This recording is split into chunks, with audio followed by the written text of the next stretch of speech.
content is for informational purposes only. You should not construe any such information or other material as legal, tax, investment, financial, or other advice. Nothing contained on here constitutes a solicitation, recommendation, endorsement, or offer by Draper Goren Holm or any third-party service provider to buy or sell any securities or other financial instruments whatsoever. Hey everyone, it is me. We are here. Joseph is here too. Say hi, Joseph. Hey, what's up? Boom, boom, boom. We're recording. Good morning, everyone. Hey everyone. Hey, everyone. Hey everyone. Hey everyone. I am recording this on the computer now. Hey everyone. Hey, everyone. Hey everyone. Hey everyone. Boom. All right. It says it's recording. Boom, boom, boom, boom, boom. I am apparently recording. The entire bottle of control. They're all exactly the same. Crypto art, and then what it really is an NFT. Wow. Eddie wants to slap the bag. So this is the next best thing. DeFi is going to be a bubble. It's provably scarce. With Mad Dog. Crypto, gold, and silver. Transparent substance. Take my money, start a war with it. Without further ado. Cheers to you, brother. Get shit on. Because the system has to collapse before that. My Corona. Cheers. I feel much better now. Cheers. Wow, that was heavy.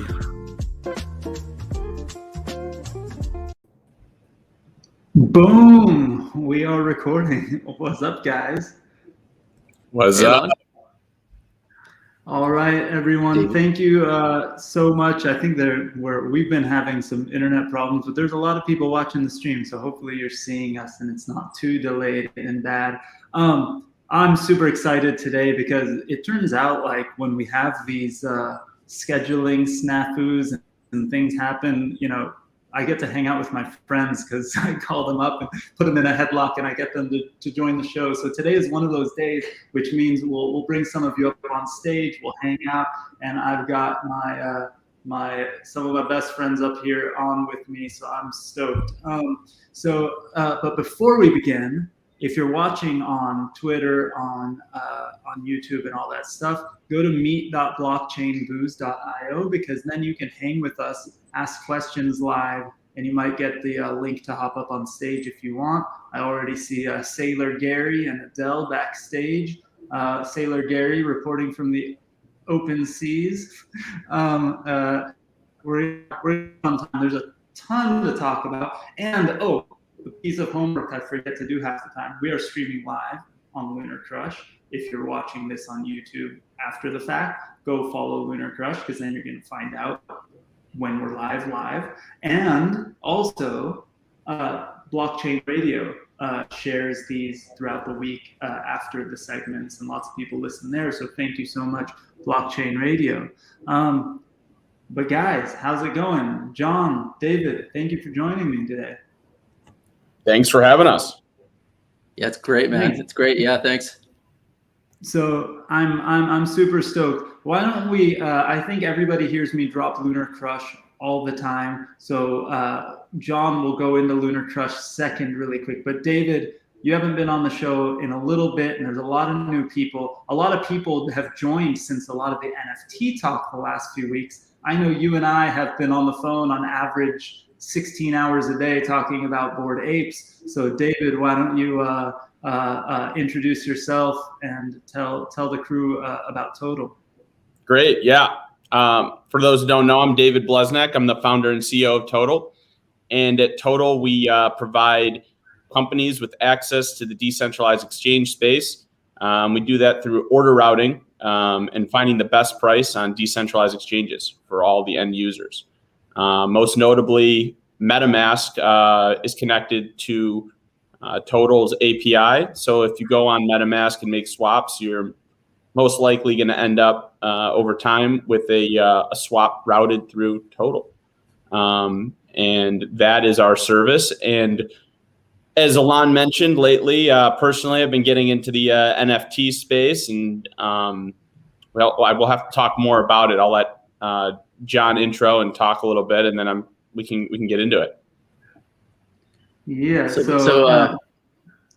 Before I intro myself, I want to say, so this is streaming on Lunar Crush Twitter. Let's have some fun. If anyone wants a t-shirt, If I see you retweet the stream, maybe we'll pick someone to get a t-shirt. So you just go to, Let's see the t-shirt. Let's see the t-shirt. Well, so this was our collaboration with Moon Boys. They do some killer NFTs. Amazing. This was the actual Lunar Crush Moon Boy. But they do one for. I own? Was that the Moon Boy that I own? I think you might actually own this Moon Boy right here. But they do a whole bunch of. They do one for different coins in different positions and everything. And I'm like plugging them. Want to make sure right now. The whole deal, All right, I gotta stand up here. There you go. There it is. There. Yeah, pretty cool. I think that's a different position than the one I own. I own the original position where he's floating out in space. And I said I would never sell it, but I changed my mind. It is now listed for 999,999 ETH. So if anybody wants, I think that's a steal. I promise to give most of it to charity. You know that only used to be crazy pricing. It seems semi-normal now. That's a great segue into, is this the top for NFT? Yes, we should make a segment. We should make that a segment of the show. Is this the top? And like show a tweet by some celebrity or something. Every week we need to. Jump in. First, let's jump into Jon. Give your background of yourself and Lunar Crush. I know most of the people watching know Lunar Crush, but we still need to do a recap real quick at least. Sure. So I co-founded Lunar Crush a couple years back. I'm the head of product and marketing, and we collect all the social activity going on around thousands of coins. We have so many different ways to look at that. I could tell you on one hand, we're looking at the number of mentions of a specific coin, but we go a lot deeper than that too. We look at things like, what's the engagement of those posts? What's the sentiment of those posts? Is it from a human? Is it from a bot? Who's most influential at any given time, objectively, not our opinion, through looking at all the different metrics that we look at. We look across many different channels. I'd say Twitter's the main one just because of how crypto is. But I mean, my background, it's a cross between user experience, artificial intelligence, and I also worked in marketing for like 15 years in advertising. So really, like, it's kind of, I guess it's kind of all come together through Lunar Crush. I should also say I've been investing in crypto since 2013. And really, I should just say that's really all that's really excited me since then. It's kind of crazy. Once you start, you can't stop. And then I think I'm at the point where I actually look at the US dollar as just another coin. It's like, and I don't like the tokenomics, and I don't like the problems that come out of it. But yeah, I should also say, I've joked before, I think, with you, but like, I really think I got into crypto in like 1987 with baseball cards. And it's funny because, I think I use that analogy talking about like crypto pre-NFTs, pre-NFT craze, and really just like seeing that there's a certain economic model to collectibles, and how that works. And I really am excited to talk about what David just asked. Are we at the top? Well, yeah, I mean, you've got a lot more experience than I do. I don't mean that a jab at your age. I mean, being in collectibles. Well, let's jab at his age. I don't think I'm really any older. I might be or younger. I think I might be in 2 years. I won't comment on my my year of birth in comparison to when you were trading cards, but I will say that you definitely understand collectibles better than I do. If you were collecting cards at that time, and from your perspective, are we seeing a top in the crypto collectibles, or is this a shift in the paradigm, if you will, or it maybe not a paradigm shift, but an evolution or a growth of a new market? A new industry, new market that's kind of evolving here. So is this a local top? Is this so new that it's still in its infancy and we're just seeing blips of it? What's going on? It's a tough thing to answer. I think that we're seeing a blip of where this goes entirely, but short term, I'll tell you I think we can't look at the NFT space to say, is it a top or not? I think you have to look at other spaces. And I'm going to go back. I'm going to go back to baseball cards and talk about, well, what happens when we see these kinds of floods that occur. So back in 1999, I think it was, Upper Deck had like their first big series. I think it was 99. Ken Griffey Jr. rookie card was in there. And I remember, see, I didn't collect baseball cards as much as I collected comic books, but my brother collected baseball cards, and Upper Deck, if I remember correctly, was like, it really was like the higher end version all of a sudden. Like, there was Topps and the other one, and then Upper Deck came out and like had the real nice cards. It was like random hologram cards or something too, right? Yes. And what happened was, at first they were hard to get because the demand, because of exactly what you just said. It was like a different level versus Topps and Fleer and all those cards.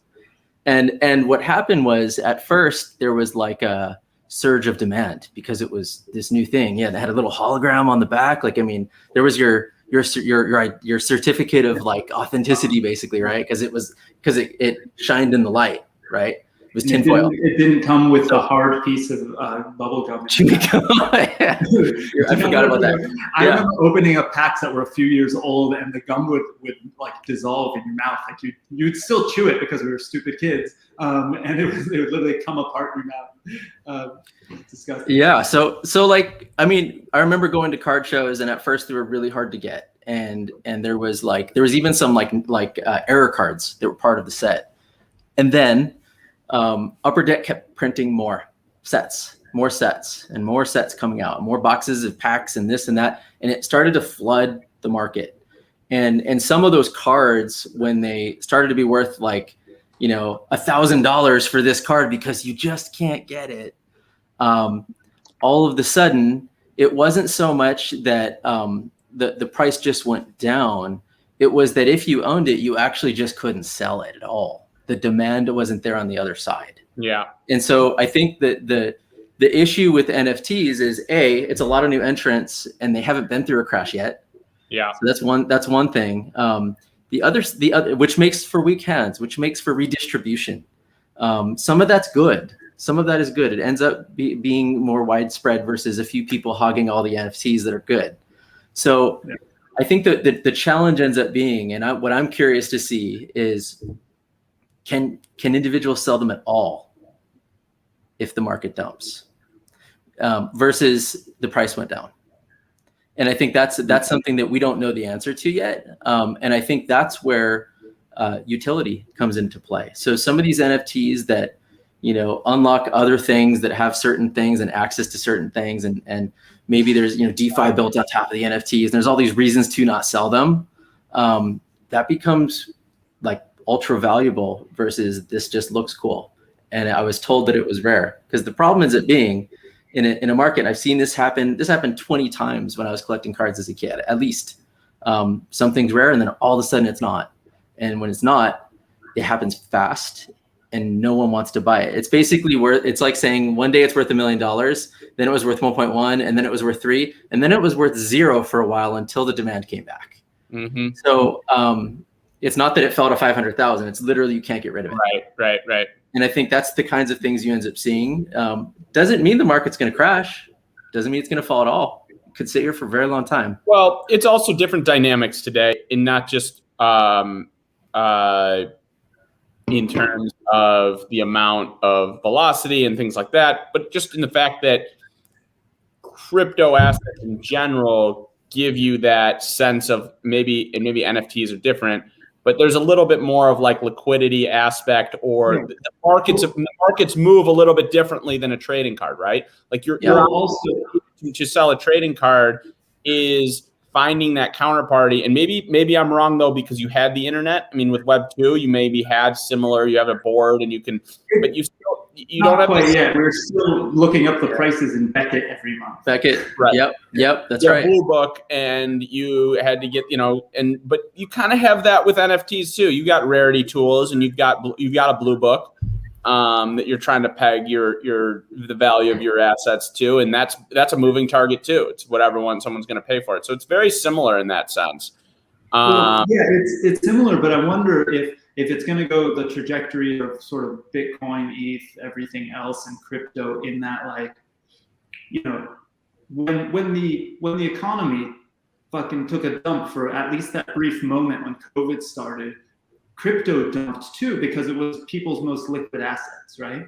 And over the last, literally in the year and a half, it's DeFi has expanded so much in the crypto space that more and more people are realizing that when shit hits the fan or when they need liquidity, they don't necessarily sell crypto. They can treat their crypto like rich people treat their stock, right? But that most people didn't grow up realizing that if I own Amazon stock, I don't have to sell it to pay my mortgage or to buy my house or to buy the next thing. I could borrow against it. And people don't realize they can even do that with their stuff. And with crypto, people are learning that now. And I don't know if there is. I mean, they had it a few months ago with hash masks and things like that. But can I stake my ape somewhere and get some borrow? And if I can, or if I can't, that needs to exist soon. And then all of a sudden, there's less pressure to sell if I need liquidity, or less to be scared about if it dumps, because I know at any given point in time, at least I can take half the value that OpenSea says it is, or that the floor is, and borrow against it or do something, right? And then all of a sudden it gets more interesting. Index tools like the sort of the funds of these, creating these tokens that are worth a pool of these NFTs help with that. But I think where I would disagree with what you're saying is that Amazon stock is a fungible token.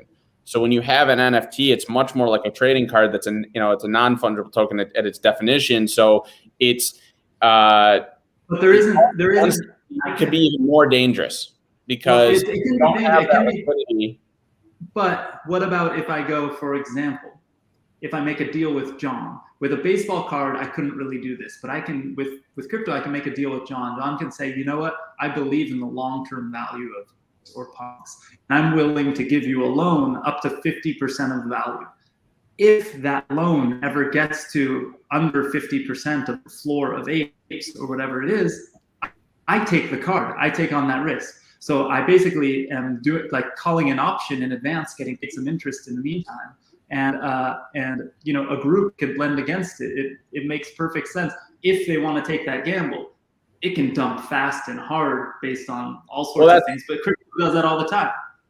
Yeah, but that's the thing. It exacerbates the problem, because if like Jon is saying, you don't have that ultimate liquidity, or you can't sell it, that's way more dangerous for collateralized borrowing, because now you've got a whole ecosystem where the collateral is, if it's completely illiquid, that's going to be like, the problem isn't, like he's saying, is the floor is dropping and you take possession of it. Great. But that works really well for fungible tokens and assets.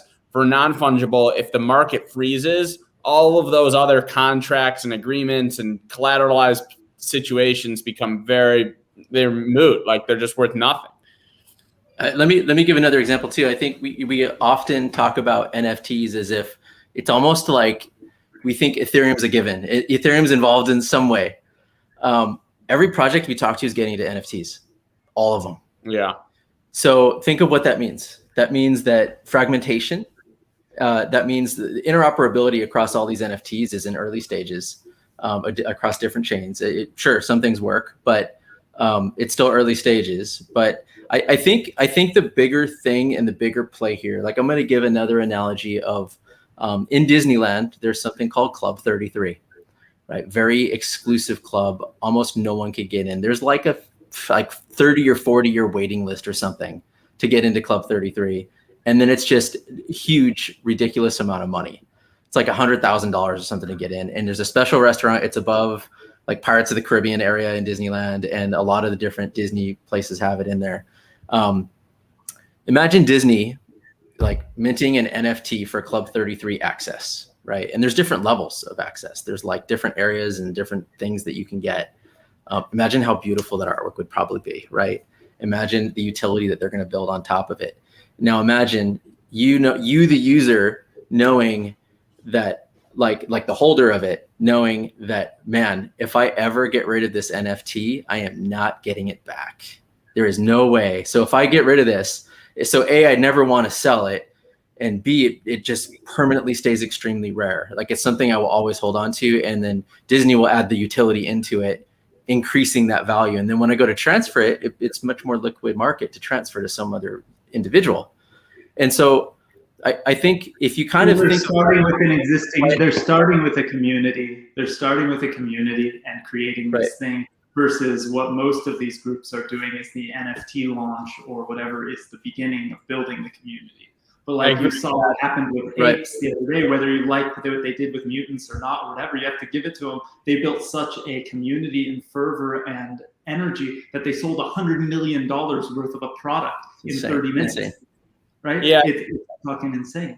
I think it's amazing. There's like these conflicting races I see. There's a race to bring all of the NFT concept to mainstream, right? So you're bringing this new form of collectible, this new market industry, whatever you want to call it, and then apply it to, like you're saying, John, is it Disney? Is it these other things? And then the other side of that is this flood of supply or fragmentation, as you put it, because if like that's only growing so fast. Like there's new entrants. When you say a new entrant, and I'm talking about a new participant, maybe when I say new entrant, like it can only happen so fast. Like let's say I like Star Wars, now I decide I'm gonna buy my Star Wars NFT. Like how long, what's the life cycle it takes for me to go from that idea as a Star Wars enthusiast to owning a Star Wars NFT? And the barrier, because of how complex the tech is or whatever you want to say, like that can only grow so fast. So you're dealing with this like bubble of people or participants, and how fast can that grow? And I think that's changing over time. I mean, you see groups that are trying to like blur the line between Web 2, and getting NFTs to people. But I just think that there's this conflicting race of like, how fast can you grow the participants, and also the flood or fragmentation of NFTs, collectibles, all this stuff, because it just like, you can only grab someone's attention for so much. The Star Wars enthusiast who also likes Disney characters doesn't have the ability to buy both. They're going to choose. They're going to be like, I want the Star Wars NFT, or I want so like this flood of supply is going to negatively affect the value in general of all NFTs. Whether we like it or not, it's going to fragment the amount of money or the chase for these rare items. And so I think it's interesting that we kind of have these conflicting sort of like races going on right now. It's definitely an interesting time. I would feel uncomfortable buying something for $5.6 million today when it last traded for 1.1. 250 grand. Come on, John, let's get real. No, I'm just kidding. What I'm excited about though, it's like there's this kind of convergence also going on between like DeFi is just absolutely massive, and it still seems super early, and but it's also very manual. It's also very like you can go from one platform to another, and they're all kind of doing the same thing in different ways. They have different terminology and different user experience, but they're kind of doing the same thing. You're kind of swapping, providing liquidity. There's LP tokens involved. There's pools involved. You're kind of doing the same thing on a different chain. And sometimes people are participating across different DeFi platforms on different chains, right? And so I'm curious how it's shuffling the same money though, right? Like how many people in the world even know what, LPing into these pools are or whatever you're talking. I mean, like there's the same money sloshing around. And the new participants into that is slower. So that's a part of that same point I was making, is that like for NFTs, it's actually a lot easier to get new participants, because you can serve someone the concept of like Disney can say, we have an app now, come get our collectibles. They don't even have to say NFT, right? And now you've got their crowd collecting NFTs, trading cards and stuff. Whereas in DeFi, the new participant, the marginal participant, extremely hard to onboard them. It's a complex thing, as you were saying. Sorry, I didn't mean to interrupt your. Yeah, but so take that and imagine a layer of automation provided to the user to really optimize that user experience for DeFi. So not just another same thing, because there's so many same things being built again and again with a different name. And so imagine automation provided with NFTs that are part of it that kind of go along with like almost like an LP NFT. Like you're earning these things that give you access, that give you greater yield for loyalty and things like that. I think there's a convergence, and that's the thing. Like if there's something that gives me greater yield and greater access, like I'm not selling it, and it's worth a lot. Like, right? I mean, so if I hold this NFT in a DeFi platform, and it gives me greater returns than not having it, I'm not selling it. Well, like a membership. And if I am, it's worth more. I'm not sure I agree with the concept though, because in my opinion, right now the value, what you're talking about in terms of the access and like it's belonging. So like Bored Apes or any of these groups, you become like your access is you become a member of this community. Sure. That's what people are buying into. That's what they're saying. Okay, now I got this badge. I'm part of this community, and that's what they don't want to give up. They don't want to sell it because they want to be a member of that community. And if they sell it, they're no longer technically in, right? So that's that's it. They're not getting a yield. They're not getting like a return. And like I'm not sure it's the same mindset. I'm not sure that person's thinking the same way. They're not thinking, can I get 8%? I think they're thinking it's a sense of belonging. Like, how do you value a sense of belonging versus what you're talking about? Like, I hear what you're saying. I'm not, and I it's interesting because I've never really thought about it that way in terms of having an alternative utility for the NFT, but it's something more emotional than it is, financial or putting a yield number on it, at least at this point in time, right? If you look at the space, it's purely just, can I be a part of? It's a status symbol or whatever you want to look at it a little different. So I'm not going to call them out, but like there's an NFT recently that came out that did exactly that. Like, right, you're holding this NFT, I'll say it's dog related. This dog related NFT came out, and if you held it, they did another drop later on. And that drop later on gave you a puppy. And your puppy correlated to the NFT that you owned. And so I could say, well, that puppy's actually worth something. It's a dividend. And I could say it's a dividend, it's yield. Technically, I just got dropped money. Well, that's the same thing with apes. Just did the same thing. They gave everybody yield. Right. That's a dividend. And can you sell them on the open market? Sure. Can you sell the serum on an open market? Sure. But so it's interesting. It's blurring that line between the emotional part of sense of belonging and the whole financial part of how much am I getting on that airdrop, and purely what's the dividend worth, which is very interesting. I think there's many different ways to slice this. I mean, like I was hearing, there's another project that's dealing with I can't remember the name of it for the life of me, but there's a movie that they're shooting, and the only way to watch it is to buy an NFT ticket. And that NFT ticket, when you actually go to the theater, I believe, and watch the movie, but that NFT after that day that the movie comes out, then you actually get access to exclusive content, posters. I think I even heard the NFT transforms into something else after the movie drops. Like it's this belonging thing that is part of it, but it's almost like, I mean, that like extra content could be so many different things, and some of it could even be worth money. So, I mean, there's so many ways to slice it. Just like any other movie, if I went to a premiere of a movie and I got a movie poster, that movie poster that was from the premiere that maybe... Uh-oh. Are you guys losing me? Yeah, a little bit. Think you're back. Think. You're kind of frozen, but...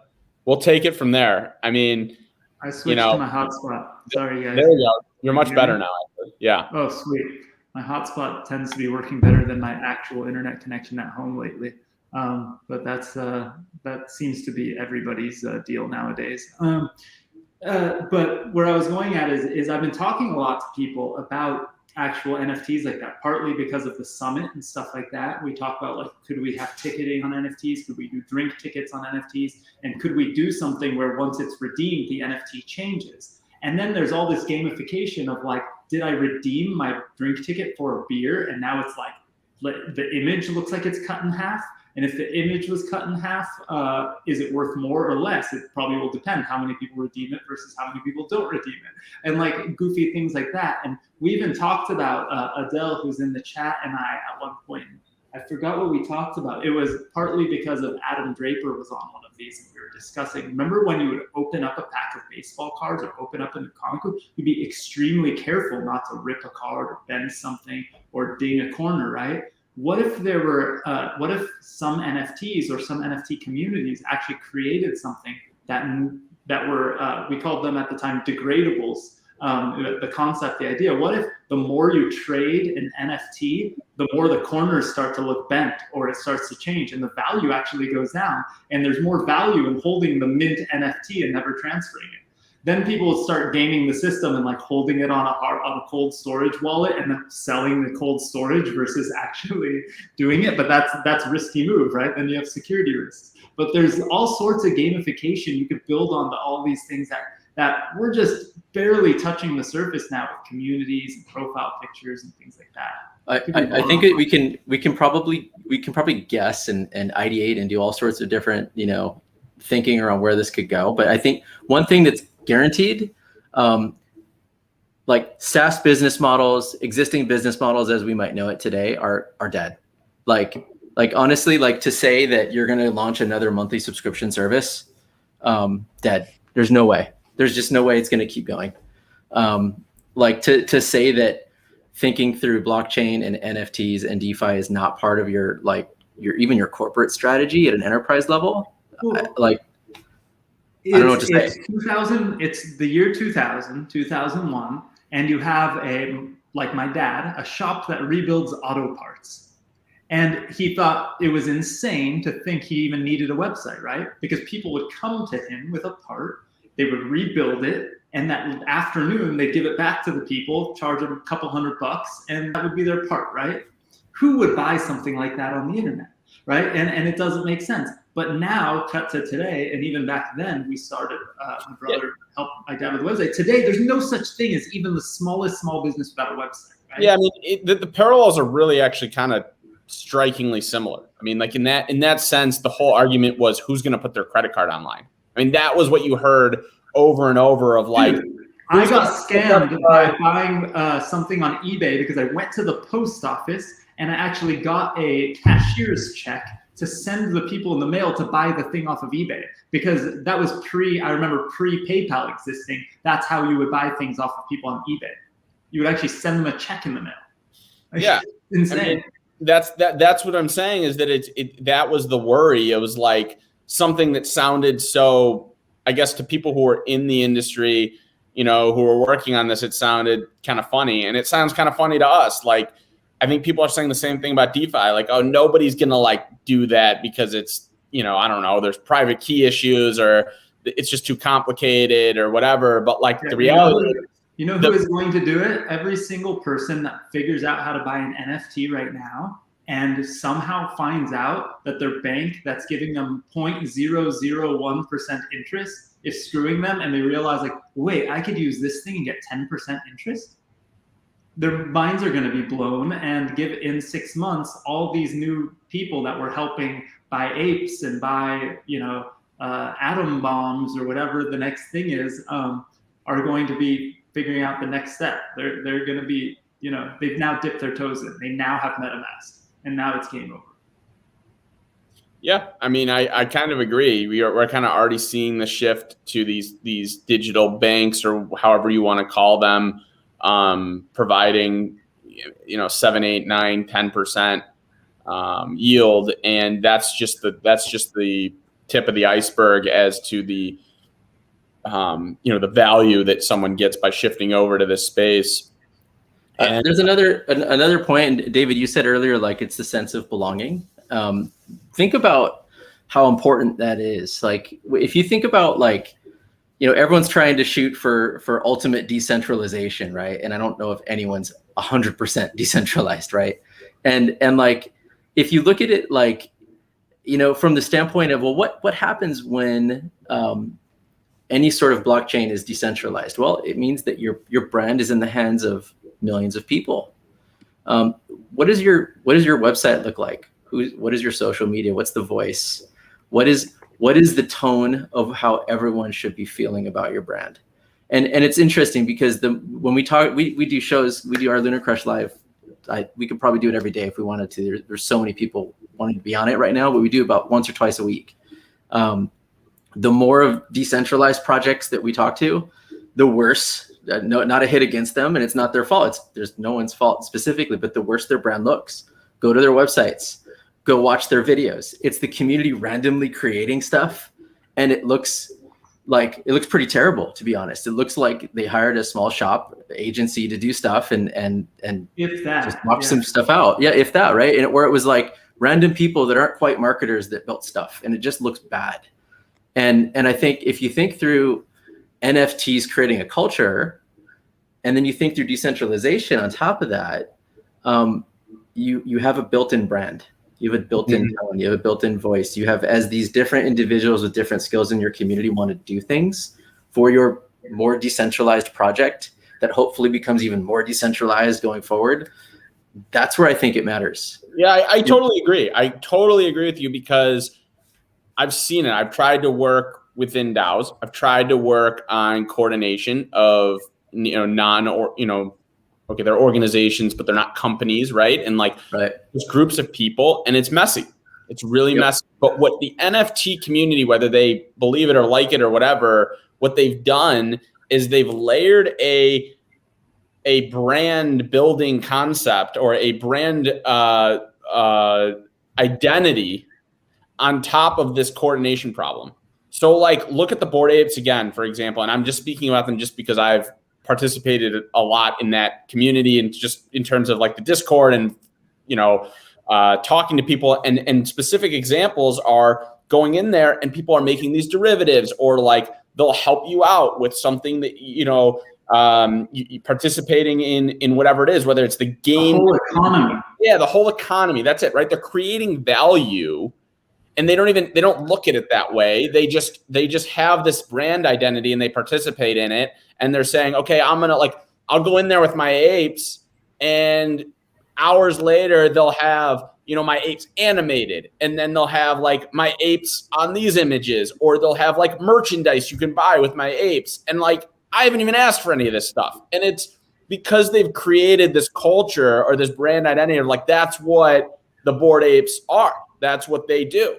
And the coordination becomes easier when there's a North Star for the organization, or if you want to call it that, the group of people, right, that are trying to work together to create value. And so that's what's really interesting to me is that what you pointed out, John, is that what's missing from the decentralized products that are purely focused on let's create the highest yield, let's create the highest token price. And also, by the way, let's coordinate and have a brand. It looks so messy. But if you start from the complete opposite perspective of what is our brand, what are we, and what's our, what do we represent, what's our North Star, without any of the financial part of it, it actually looks way better. So I think you're right. If they do layer those together, it could start to look even more interesting. Like you were saying, 20 minutes ago or whatever it was. In terms of that the coordination or the financial part of it layered with this sense of belonging with NFTs and everything, because the coordination problem, in my opinion, looks like it's being solved, by this brand identity. It is, and I'd say if you want to see it at mass scale, I mean, NFTs aside, look at Dogecoin.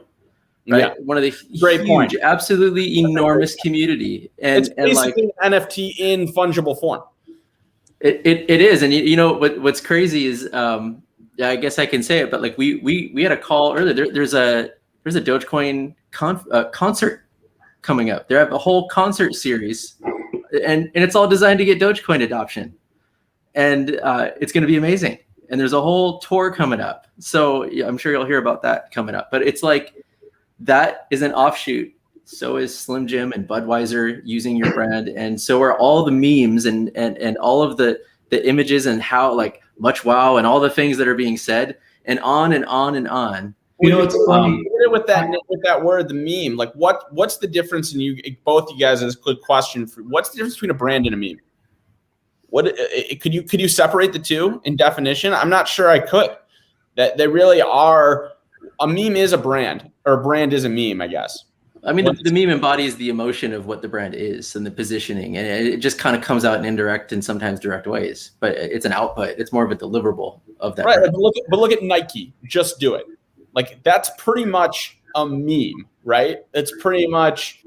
I mean, that's pretty much. If Nike launched Just Do It today, it would be all sorts of pictures of like Michael Jordan. Well, that dates me, but let's say a more recent basketball player with just the word "Just Do It" underneath in big block letters without like the swoosh or anything, right? And that would be their meme, and everyone in their community that's wearing their shoes would just be posting that same shit, and they'd have bots and they'd be promoting tweets and doing things like that, right? Like that would be the modern way of launching Nike. Yeah, it's hard. It's hard to differentiate for me what the difference is for brand. I mean, and that's why I think we're seeing what's going on in the space, right? You see with NFTs, especially, you see like Budweiser and like you see Arizona Iced Tea, and like they're coming into the space because they get it, because they've been playing this game for so many years. It's just the same game in a different form, right? Now it's just this community of crypto people who get it in a certain way. But they're just layering on their brand building. That's what they do. That's what marketing. Look at it from the perspective, though, of the non-huge brands. The gates are down now, right? Like think about it. For Nike back then, they had to spend millions and millions of dollars for TV ads and things like that to get it. And everybody's one good meme could get way more value than a multi-million-dollar ad campaign can. And it's free, like essentially, right? Like, and if you build up a community, the army of people are the ones that are actually doing the work and doing it. And sometimes they might be the ones who created the meme, right? Like it might not even be the people at the company if you build that community right, you treat them right, that's where I think a couple of people.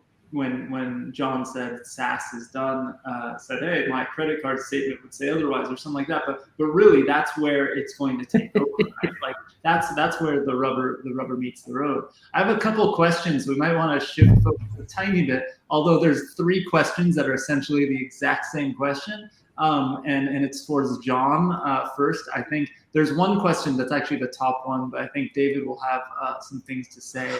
But first, this question, because there's 3 of the same question, which is essentially, John, Lunar Crush going to be tracking any of these NFT communities soon? Any plans for that? So I'm not going to give away too much alpha on this stream here. We got lots of plans ahead. I'll say that I will say we're going through quite a major redesign right now. And that's what I will say. And that's what I'll drop right now. But yeah, we'll be doing a lot more with NFTs, both through tracking data, as well as some other things. Remember, I mean, some people look at us as like, hey, they're an analytics firm, but we're an analytics firm that happens to create community. And so there's a lot of things that we're going to do beyond just tracking certain things that you will see soon. I'm super stoked. I'm just glad they didn't say when Binance, when Coinbase. I mean, I don't know. Soon. Maybe I've already filtered those out. No. Okay. So there's this other question. I think this is interesting. Lots of NFTs now on the various blockchains, but this specific question, I'm going to change it. But they asked Allison asked. NFTs on Solana are gaining attention. Is Solana a better smart contract platform than Ethereum? Thoughts? But I want to throw in there. I would say that I've experimented lately, but I think that the 3 smart contracting platforms, or if you want to call them that, the blockchains that have the most traction with NFTs are, of course, Ethereum, like #1 times 100x, at least in terms of volume and money and stuff like that. But the next ones are actually Tezos and Wax, both actually probably eclipsing Ethereum in terms of number of transactions and number of NFTs, but the dollar values are just so minuscule in comparison because there's none of those have one campaign or I shouldn't say campaign, but project as big as CryptoPunks or Bored Apes or even a quarter of that size, right? But David, you might be the most understanding of the smart contract platforms in terms of the technologies and stuff. Is Solana better than Ethereum? No, I mean, I wouldn't. I'm a pretty big Ethereum believer, so I'm not the most or the best person to give you an unbiased or full answer as to what Solana can do that's better than Ethereum. But I guess what I'll say is that it's everything's a trade-off. Okay, so everything's you have certain platforms that have, and they're not hiding this. They've explicitly taken different routes in terms of the trade-off. They made different trades, and they've decided that cheap transactions and faster finality and all of those things are more important than some of the things that the Ethereum community puts at the top of the list in terms of priority. Which I just happen to give more credit to, and that's why I believe in Ethereum long term. And Solana, I mean they've definitely carved out a niche as to more akin to the faster finality layer 2, whatever you want to call it. These there's more centralization just in general. You only need I think you need about 30 to 40 nodes to to corroborate in order for there to be sort of an issue in terms of the vulnerability or the security of the chain versus Ethereum. There's way more nodes or participants that would have to maliciously collaborate in order for a group of people or an organization to steal your funds. And to me, that's worth the higher transaction costs. But that's me. I'm not arguing that it's better. I value that higher. I don't even know if the word decentralization is the right word. It's more just security, personal security, and I can sleep at night knowing that I have my assets on a chain that has that much assurance that nothing's going to go down, or some organization's not going to steal my funds, or I would rather pay more per transaction for that assurance. So yeah, Solana has made trade-offs that are different, and I commend them, and I want to see other groups do that, because I think it's important that we explore all the different trade-offs and the different implementations to see, because I'm not this Ethereum maximalist that's just oh, you're called Solana, so we can't even talk about you. No, I think that we should explore all the different things, and the market will determine the winner. But for me, I like the assurances and the security of it. I was hoping you talk more trash. But I will say that critical. Okay, how many people are watching, Alon? I mean, we got a bunch of people here. There's there's a bunch of people in the chats with us, a bunch of people watching on YouTube and on Lunar Crush. But I think I think you're right. I'm giving you a hard time because of old conversations we had maybe a year or two ago where you're like, that's a ghost chain. So I wanted to see if I could trigger you. But and I've changed my opinion. It's easy to say, oh, these guys are just copycats or Ethereum killers, and they can all go to hell, and it's not, But in reality, I don't have that view, and really, my view is more let the market decide what's best, and let's explore everything. I think that I'm constantly looking at companies that are pitching to us, and they all are explaining to me why they're using a particular blockchain. And sometimes I think that they're right for the reasons they're doing it, and they are right for the reasons that they're doing it for the most part. But sometimes there's things that eclipse even the values that you're talking about. Ethereum is the best at certain things, right? But if you're launching, for example, a market and you want to do some high-end NFT stuff, the high-end NFT market is on Ethereum. You're going to shoot yourself in the foot if you need a secondary market and you build. That's a different view on the same subject, which is that like, because no, but it's important. Like I also agree with you. It's like, if you're gonna, you're launching this NFT product, you're launching a DeFi product, whatever it is, and you're making a choice based on where the market is. And if there isn't a user base that's actually using the chain, a lot and consistently, and there's not a user base on that chain, then like, well, what you're making that choice specifically for other reasons. And I think there are business reasons as to using Ethereum. So like, we could go back to it's not just blockchains. Like, look at like all these other technologies, and like TCP/IP, for example, that became a standard, but was not like the most advanced, or it maybe was at the time, but it isn't the most advanced technology, right? But and the best technology doesn't always win. But like, what people are using, what the accessible market is important. So, it's not even. I don't even think you need to think of it as a winner takes all thing. I think that's the wrong way anybody thinks about it. So where I was going to go with is that, if you look at programming languages, right? It used to be, well, not that it used to be, it always has been this argument among developers, like, I'm building for this, right, for this, I'm using this server architecture, I'm using that server architecture, I'm using this open source code versus that closed source code, I'm using .NET versus Ruby on Rails, I'm using, all these things. And you ask, I always joke that you'd ask 5 engineers, you get 10 different answers as to what the best thing is, right? But there's different reasons for business. There's different reasons for consumers. There's different reasons for individual developers.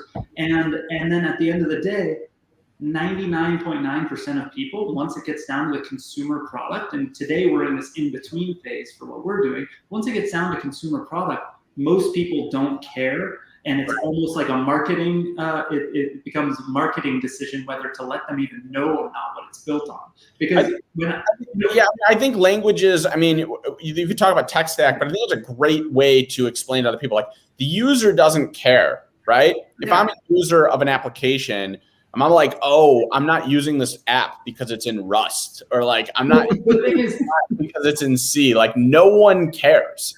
But does the people watching this right now, some people are watching it in the Twitter app, some people are watching it on a YouTube app, on a phone, could be in multiple different operating systems depending on the phone's model, the company that makes it. Is that what they're looking at it in? Right? Is that where we're going with blockchains? Like, is it going to be where the end user just doesn't care and just doesn't know, and like, it's not so like your friend? Okay, is it on Tezos? Or is it on, your friend you helped buy an NFT this week?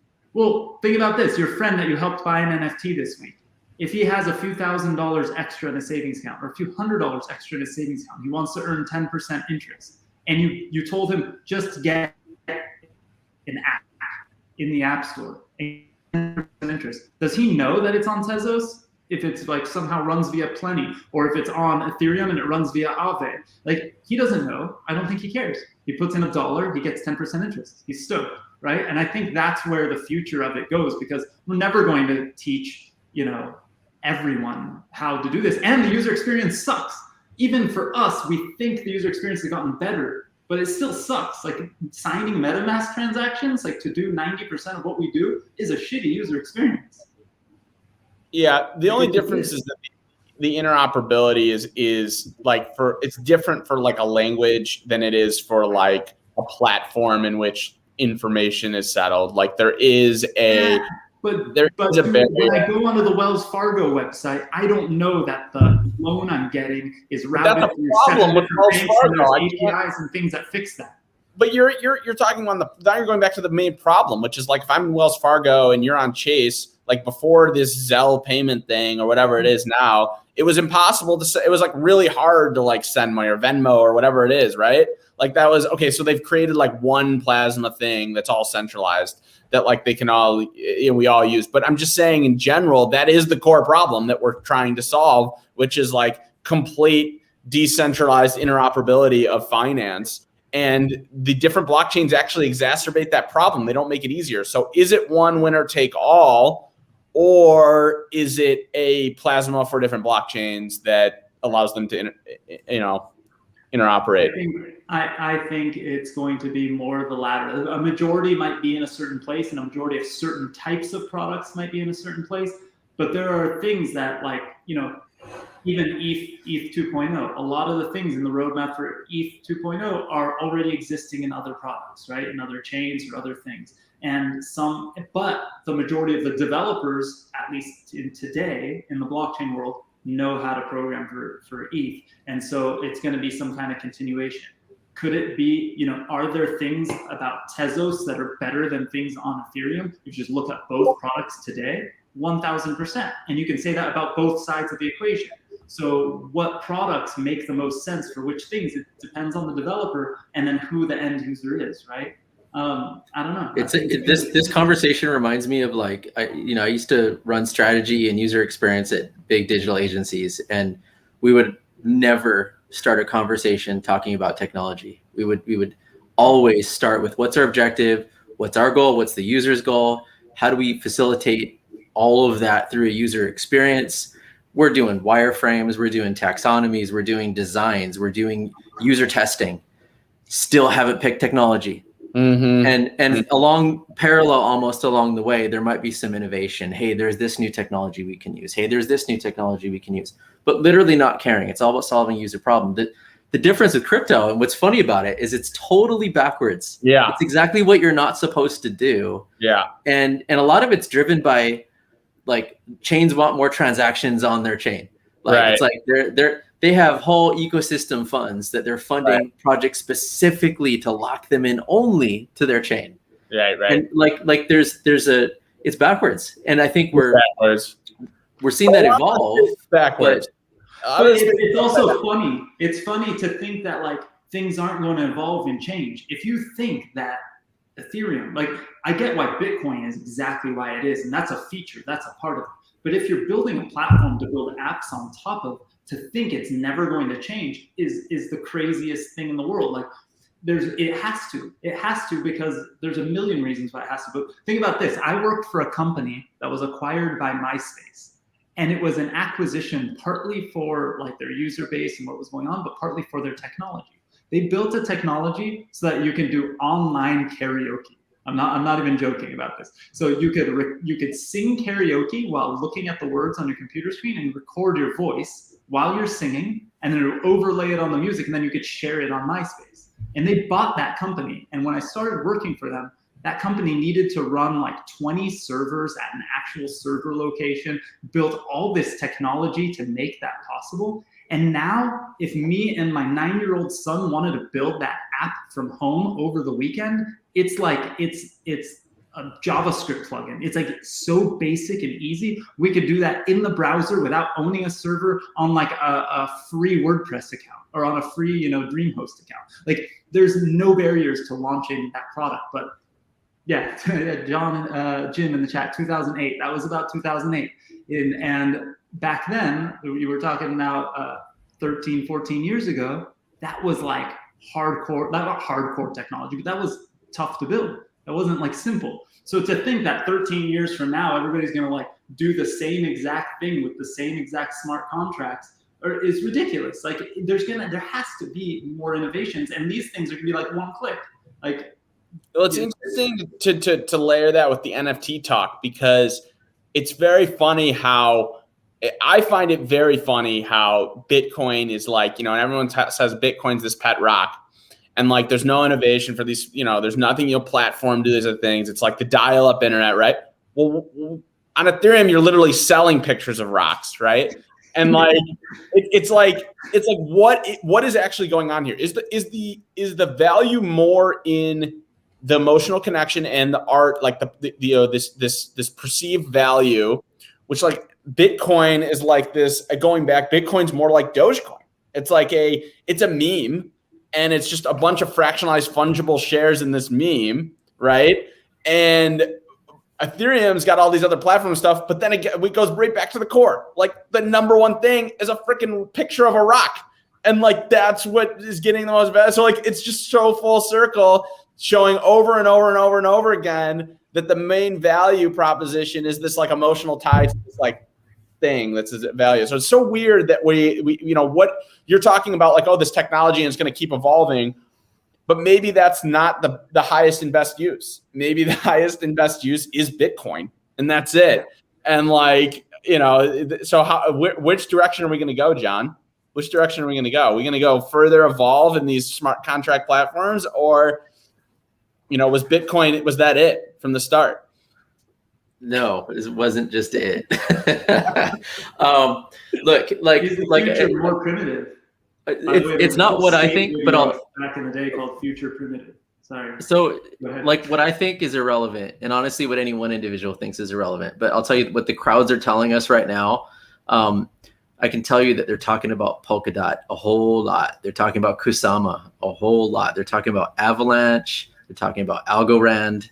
And so I can't forget Solana, of course, Solana.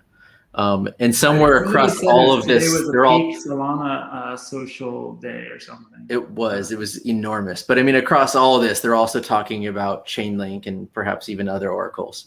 But like, I think that this is really an interesting time where I keep thinking, I don't know why I can't stop, but I remember going to CES. I almost said CIS, but CES in Vegas, and like 8 or 9 years ago, and it was the year that 3D TVs were coming out, and everyone was launching their own app store. There was the Intel app store, there was the Yahoo app store, and everyone was all excited that they got Angry Birds to launch on their app store. It was like the hot game at the time, right? And like almost all of these things. I think there was a Hitachi app store or something. Like all these app stores. Was that the year I bought an Amazon phone and was very, very disappointed? Yeah, there you go. The Fire phone, whatever. Yeah, I was such an Amazon fanboy. I was so stoked for it, and it was a brick. And so you've got this thing where everyone's building their app store out, and they're locking users into their wallet, into their applications, so that they don't go to this chain over here. Because why? They all want to have more transactions on their chain. They all want to be the leader. And then you got this other thing over here. My favorite thing that I've heard lately that I was just scratching my head was the Poly Network hack. That I think they even offered the hacker a job after. But like, after they returned most of the money or something. And then the best part of that was Tether froze funds, which is just screams of ultimate centralization. That's amazing. Yeah. And like, we're early in this interoperability thing. Like it's all over the place. There's holes all over the place. It's scary. So you could say on one hand, well, this interoperability layer, as that matures, that becomes a solution to where what Alon's saying, which is, you won't even notice. The user won't notice. They'll just use an application. They don't care because they're getting, like on Plenty, that I think one of the pools has 31,000% yield or something crazy. So like, don't care. They care about the number. Don't care what chain it is. I want the number. I want the return, and I'll put it into a stable coin when I'm done, whatever. But like, I think we're kind of stuck between like App Store lock-in and interoperability over there, and it's all early days, and everyone's like running and competing. But I can tell you, there's like a handful of projects out of the 10,000 plus. I don't know how many coins there are at this point off the top of my head. Maybe it's 15,000. I don't know. There's less than your 10 fingers, the top ones that are being talked about consistently. So, and that wasn't the case a year ago. So it's changing. It's becoming more in terms of the community. I think it's probably like, you could take Solana as an example. It's just literally a ramp. Yeah. And we're here. We're like at the top of the ramp right now. No, that won't go forever, but it may not be. But it may not be. You know, if they start to get the traction that Ethereum's going to get, that Ethereum has, where does Solana stop? What if it bypasses it? What if they execute better? What if it's cheaper to do the same things? What if Avalanche does the same thing? That's way faster to settle. I think Avalanche is the fastest chain. So yeah, I think it depends on the lens you're looking at stuff, because we can say all of this stuff and then overnight Binance Smart Chain could launch, which is just, you know, a clone that's not decentralized, and people still use it like it matters, right? Like it's insane, right? Like at the end of the day, I used to say this about crowdfunding campaigns, because people would jump through all these hoops to like do the right thing and do it for charity and whatever. And then the only successful campaigns were ones in which you got something. Like I could give $10 to charity and nobody would give $10 to charity in a campaign. But if it was $10 to charity and I got a signed headshot from that celebrity, they'd raise millions of dollars, right? And you realize that everybody participating was, I shouldn't say everybody, but most people were selfish, right? And so when you look at DeFi, when you look at NFTs, when you look at all of this stuff, one chain will probably be more decentralized, more secure, better in all sorts of different ways. But then, the next version of Binance Smart Chain might launch. That's a big, middle finger to actual decentralization if people use it, right? Because it's like the user experience is better. People are selfish. They don't want to pay the fees, whatever it is, right? I shouldn't say selfish because there's other reasons too in these arguments. There seems to be like some sort of scale where like the switching cost becomes too much. Like, and we've seen it over and over with, it kind of, but it's kind of, there's conflicting things here. Like we had AOL, for example, and everyone used AOL, and then it just wasn't, because it was, you could use the open, you could use Internet Explorer and you didn't have to dial up to use, AOL or it was Netscape or whatever. And so it's like, it's interesting that like, there's this like this tipping point, but we've seen them both ways, right? With Apple, they hit this scale and like everybody uses all in that system, and the switching cost is huge to switch from Apple. But everybody uses it as the platform. And then you see it all, but it's not just with closed systems like Apple, it's also with open systems. So like at Google is like the platform for search, but like there's no like lock-in. I mean, I guess there are a couple things for lock-in, like they have contracts with the phones, and it's the one that pops up the most. But like even so, everyone uses Google for search, but there's no stopping people from just going to Yahoo or like going to another. It's become, it's hit this scale. You need to be on Google, right, or rank on Google in order to get the clicks. So I kind of see it similar, and like what the fight is going to happen between these. And it does seem like once one group hits a scale that you can't get the benefits, the financial benefits. You can't get those returns. You can't get those NFTs. You can't participate in those communities unless you're on that chain. And that continues to compound, as the scale grows. So that's why I think there's so many people on Ethereum and are willing to pay. I mean, more so than like what I think about. Like I think about the assurances and all this stuff at the tech level, but I don't even think that's what most people think about. I think most people are just like, that's where the action is. And if I want to reach all of the people, I got to be on Ethereum, period. Like I don't care that it costs me $100 to settle the transaction. It's just the fact that it is everybody, or it's 90% of the. But this comes back to the user experience though, because I mean we just chatted with Polygon with Sandeep over there last week, and like, there's a lot of projects that are moving to Polygon, and there's a ton, and the reason is there's literally no way it would work on Ethereum. The gas fees would be way too high. You could take a space like gaming, for example, right? Imagine all the times that you're going to pop up a transaction and it's going to cost you $100 to confirm something versus like a fraction of a penny. And that's important. That's very, very important depending on that user experience. If it's buying an NFT once and then it sits like a rock and it sits in your wallet, that's totally different. It's a one and done. It's not I'm constantly playing a game that constantly. You think it's more application specific. So like some will be better for Polygon or like. Yeah, I mean, and that makes sense. I think it probably is more polar. Like the stuff that needs fast and like doesn't care, like it'll go to Polygon.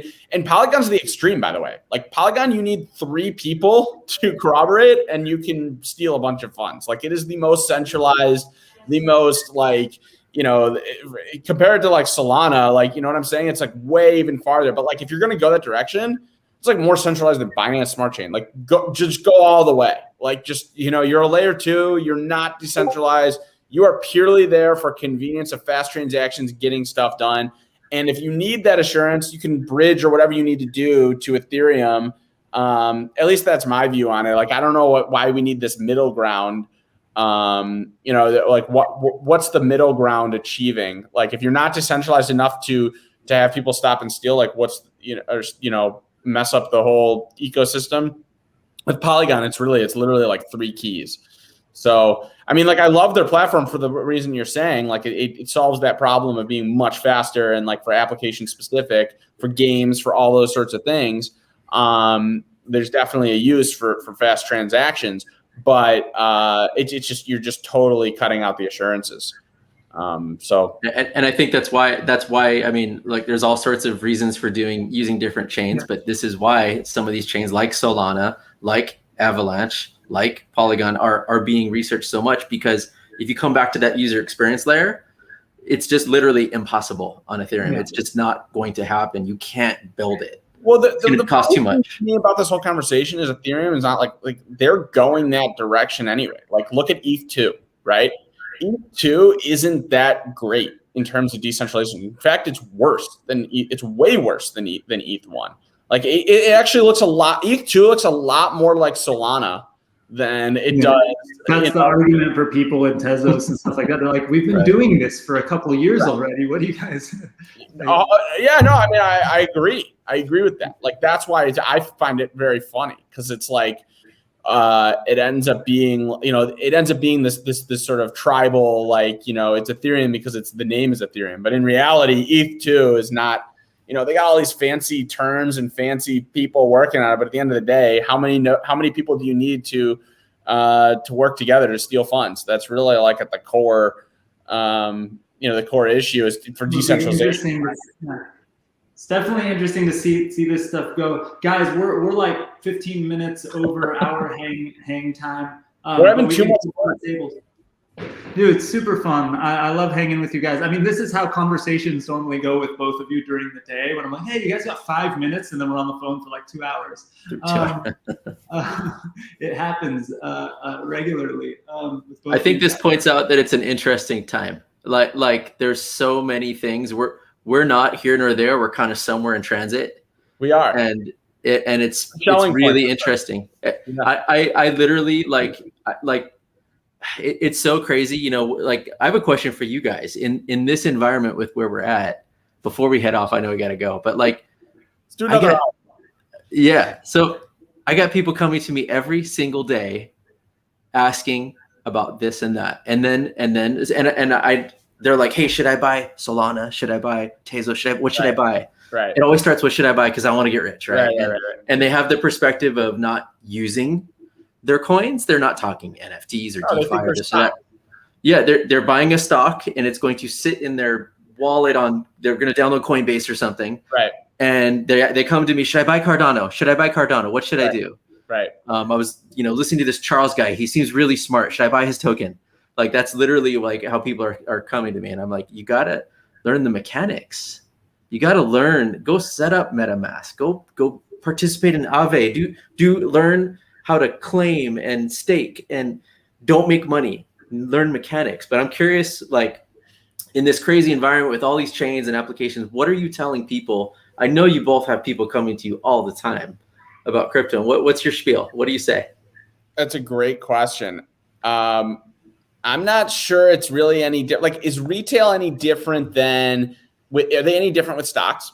So, like, if you're a person and you're like, I want to buy Tesla stock, like, do you really even do any research? Like, just the mass amount, like 90% of people, they do no research. They're just like, someone told me to buy. They start following Elon Musk on Twitter. Yeah, they're like, I saw Jim Cramer and he was like, buy freaking this oil stock, and now I'm buying it. Like, I don't know shit from toothpaste, and I'm already, I'm buying. And like, that's the thing, is it's the same with crypto. You're going to have 2 different groups. You're going to have those that go deep and are going to be the experts, and you're going to have people, the mass retail, 90% aren't going to know crap, and they're going to just be at the whim of whatever they decide and whatever the other, their advisors or whatever tell them, or they decide to do on their own. So what I tell people is I think it's more of like more of my litmus test on that part of it. Like, is this person, like, when they come to me, I'm immediately like, and I'm sure too, John, like, is this person actually going to go and do this stuff, or are they just going to come and just listen to me? So once I'm able to like see the difference, then my answer changes, right?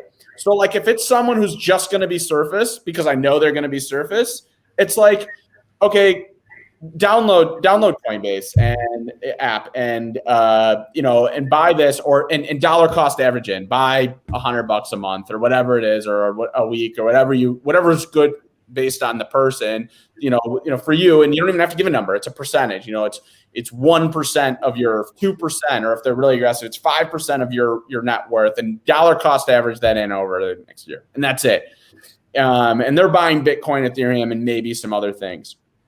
For people who I know are like, I'm going to do this as a career, like that's a different conversation, because that's the type of person who's going to be having that conversation with 10 other people a year from now, right? And it's like you're giving them the tools, like you were saying, go into MetaMask, do these things. Because right now, let's be honest, that's close to a career. Like that's someone who's getting into it.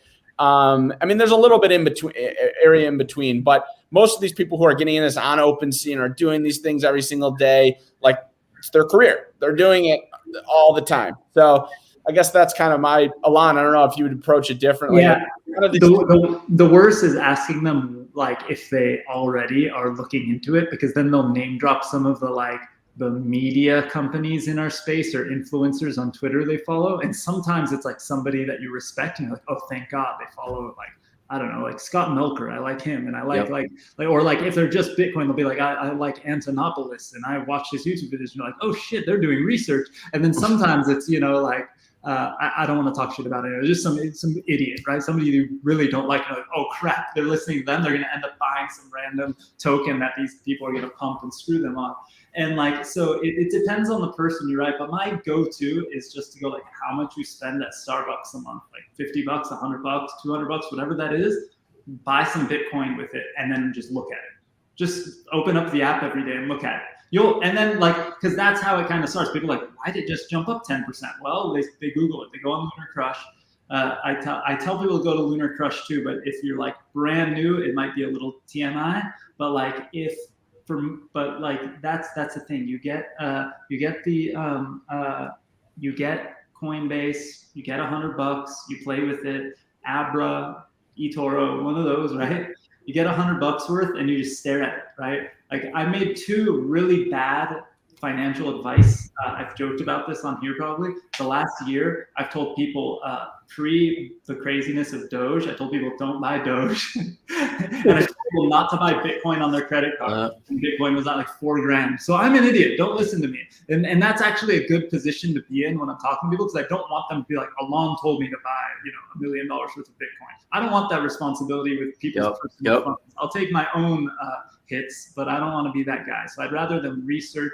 But I also feel like if you tell people to buy $50 worth of ETH, $100 worth of ETH, and then just watch it and Google it every day and see what happens, I feel like we're setting these people up to actually have a job in 5 to 10 years, where the people who don't participate probably won't. So I don't know. Guys, I want you to each to give a plug before we sign off, because I got to sneak off in a second too. David, don't complain. It's 9:30 for me. You guys are not even dinner time. Dinner with my family. All right. Well, go try out DeFi. Go to total.com, total.exchange. Make some trades. Get into it. Get into NFTs. Get your hands dirty. That's my plug. I think everybody should be involved. I think I'm so stoked to be here. Jon, appreciate being on with you, man. I love your insight. Alon, you always. Go to Lunar Crush. Oh, my God. What's that, dude?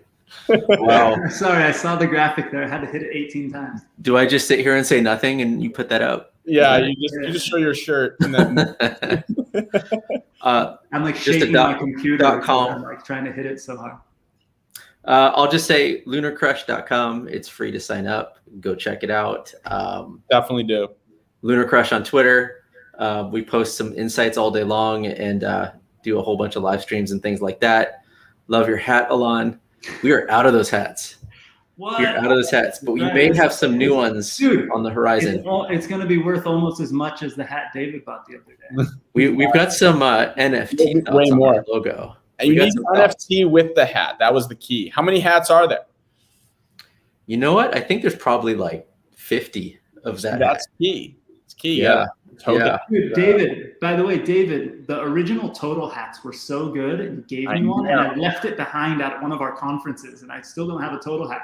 I was just reminded that my mom was wearing a Total shirt when I talked to her the other day. They're deflationary. They keep getting in. You know, I get sweat, and then they play golf, and then they're in the garbage. You know, David's always cool to me because my first thought when I think of you was you on stage interviewing the Waz up on stage.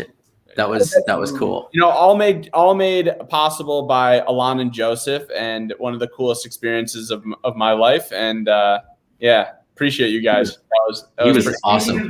Thank you everyone for watching. I'm going to throw this quick plug on the screen. LA Blockchain Summit, November 2nd and 3rd. Go to lablockchainsummit.com. But if you are hanging out online, you can go to meet.blockchain booze and come hang out at some tables. I'll probably only be there for a minute because I got to go have dinner with my family. But come hang with the rest of the community. Guys, thank you so much.